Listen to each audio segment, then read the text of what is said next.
Next 7 days energies for मूलांक 6 to 9, ये है पार्ट 2।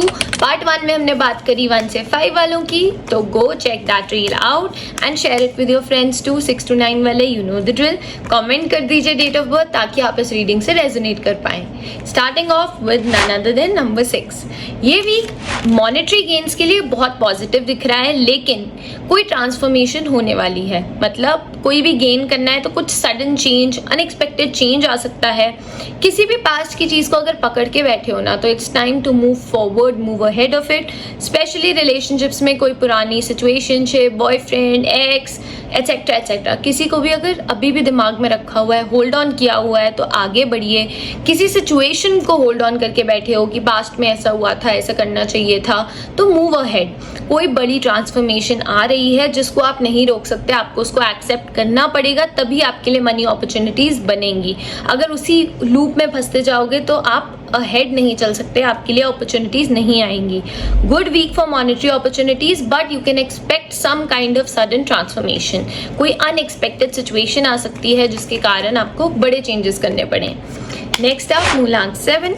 आपकी एनर्जी देखें तो ये वीक की एनर्जी थोड़ी स्लो रहने वाली है, पेशेंस डिमांड करेगी, आपका बहुत ज़्यादा हार्डवर्क लगेगा एंड रिजल्ट धीरे धीरे आएगा। तो पेशेंस रखिएगा क्योंकि आपका काम हो रहा है, प्रोसेस चल रहा है। So be a little more patient towards it. उसके साथ साथ कम्युनिकेशन के लिए बहुत अच्छा वीक है, नए नेटवर्क्स, नए कनेक्शंस बनाने के लिए, कोई नया कुछ स्टार्टअप करने के लिए भी अच्छा है, लेकिन सिर्फ प्लानिंग स्टेज तक, अभी एग्जीक्यूशन नहीं करनी है। इट्स द टाइम टू जज, to see, analyse things.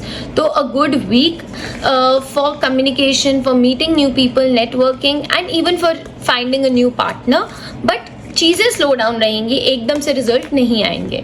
Next आप मूलांक 8। आपकी एनर्जी देखें तो ये वीक आप ना बहुत ट्रैप्ड फील कर सकते हो। ऐसा लगेगा कि मैं पता नहीं कहाँ फंस गया हूँ, सोचते रहोगे। ओवर थिंकिंग ओवर पावर कर सकती है, उसको कंट्रोल में रखिएगा। जस्ट अंडरस्टैंड द अप्रोच की take step 1 at a time. एक चीज़ के बारे में एक बार सोचना है, ऐसा ना हो कि आप मल्टीपल थॉट्स लेके चल रहे हो तो कुछ सही नहीं होगा। Just take 1 thing at a time.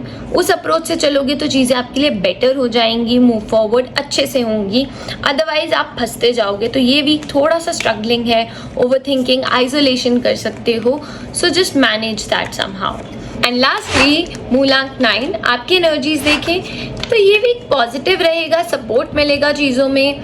आप जो भी चीज़ कर रहे हो उसमें लोग आपके लिए सपोर्टिव रहने वाले हैं, आउटकम्स पॉजिटिव होने वाले हैं। लेकिन कैश फ्लो के लिए एक एवरेज वीक दिख रहा है, आई चलाई दिख रही है। ऐसा नहीं है कि कोई बहुत बड़ा सरप्लस या बहुत बड़ा गेन आएगा। कहीं ना कहीं मैनेज होते जाएंगी चीज़ें। सेविंग ज़रूर है, इनकमिंग भी होगा, but you will manage it. ऐसा ओवर स्प्लर्ज नहीं दिख रहा है। उसके साथ साथ मुझे ये लग रहा है कुछ चीज़ों में अपने प्लान्स को लेके सीक्रेटिव रहिएगा। ज़्यादा आउट लाउडली उस चीज़ को बोलेंगे तो वो चीज़ नहीं होगी, इसका खास कर ध्यान दें। तो ओवरऑल एक न्यूट्रल टू पॉजिटिव वीक है आपके लिए। चीज़ें सही होंगी करियर प्लेस में, बट मनी फ्लो थोड़ा टाइट रह सकता है। ये था आपका वीक का प्रेडिक्शन। अपनी नेक्स्ट वीक की प्रेडिक्शन के लिए मुझे फॉलो कर लीजिए।